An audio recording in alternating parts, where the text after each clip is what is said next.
Hello बच्चों, let's read this question. The question says, name the two countries of Africa where the Maasai cattle herder live.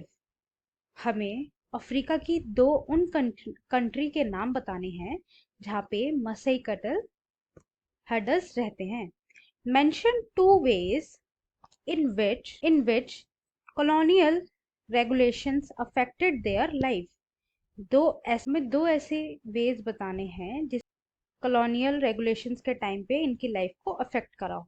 ठीक है, आइए अपना answer देखते हैं. हमारे आंसर का की कॉन्सेप्ट है कॉलोनियल रूल. इसका क्या मतलब होता है? Control of one power over a dependent area.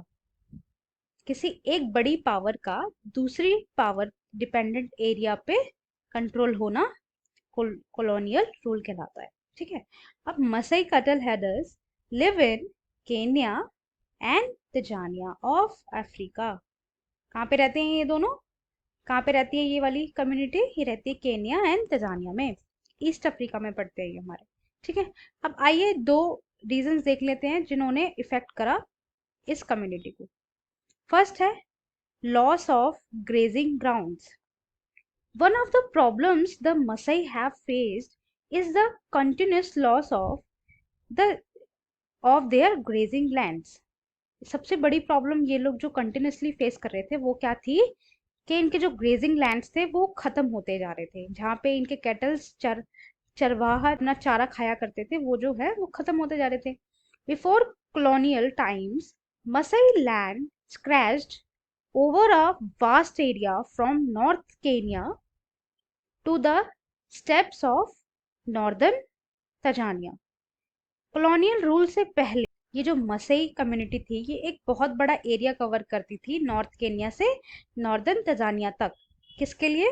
अपने कैटल्स के लिए, अपने कैटल्स के लिए. सेकेंड पॉइंट है एक्सपेंशन ऑफ एग्रीकल्चर. एग्रीकल्चर का इन्होंने एक्सपेंशन किया. British colonial government in East Africa also encouraged local peasant community to expand cultivation. Britishers ने क्या करा? जो लोकल पीजेंट्स थे, जो लोकल किसान थे, उनको कल्टीवेशन के लिए, कृषि के लिए इनकरेज करा, मोटिवेट करा. As the cultivation expanded, pasture lands were turned into cultivated fields.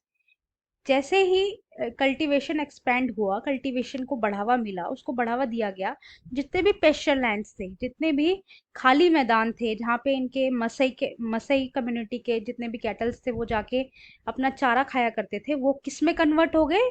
वो कन्वर्ट हो गए कल्टीवेटेड फील्ड्स में. वो पूरा एक खेती वाला एरिया बन गया पूरा, वहां पे हार्वेस्ट करने लग गए पीजेंट्स. ओके, सो दो ये रीजंस थे जो इन्होंने, जिनसे बहुत ज्यादा इफेक्टेड हुए थे मसई community. Okay, I hope you understood. Thank you and best of luck.